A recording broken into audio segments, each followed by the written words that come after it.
What's up guys? Welcome po sa aking channel, JL Farmin TV. At kung bago ka pa lang sa aking channel ay huwag mong kalimutang mag-subscribe at i-click na din ang notification bell para ma-update ka sa susunod kong upload na video. Okay, for today's video nga pala ay magluluto tayo ng isda. Una nating gagawin ay papakuluan muna natin itong sibuyas, kamatis at saka dahon ng luya. Maghintay lang ng mga ilang minuto at kapag kumulo na ay pwede na natin ilagay yung isda. At this point mga lalabs ay kumukulo na nga ang ating pinakulong sibuyas, kamatis at saka dahon ng luya. Ay pwede na natin ilagay yung isda. Isabay na din natin yung okra para sabay na silang maluto. Pagkatapos nating mailagay yung isda at saka okra, ay pwede na natin itong takpan at pakuluan ulit ng mga ilang minuto.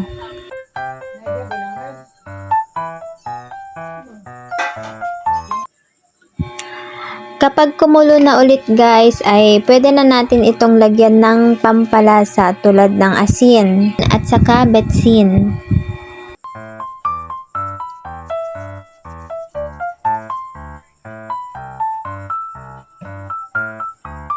Kapag kumulo na ulit mga lalabs ay pwede na natin ilagay yung pampalasa na pampaasim sa niluluto nating sinigang na isda.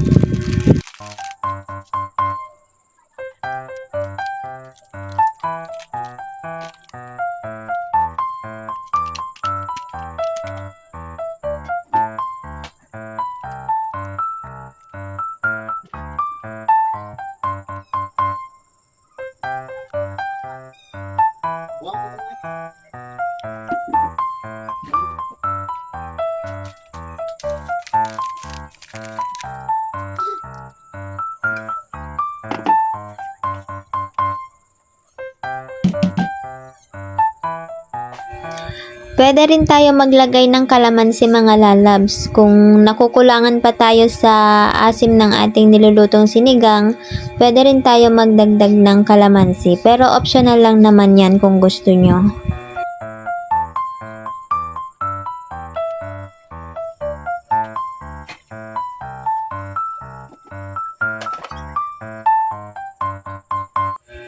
Habang kumukulo mga lalabs ay i-check din natin yung okra kung malambot na, at kapag ka malambot na ay pwede na nating ilagay yung dahon ng kangkong.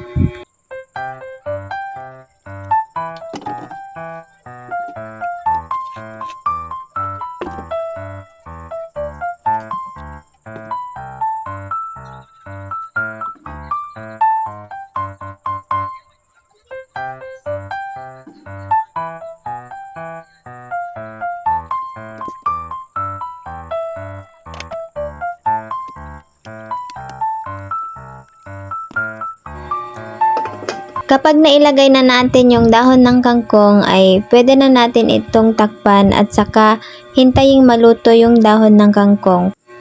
At kapag luto na ay pwede na natin itong iserve sa ating pamilya. Happy watching mga kalalabs! Enjoy! And don't forget to subscribe and click the notification bell para ma-update kayo lagi sa susunod kong upload na video. Bye-bye!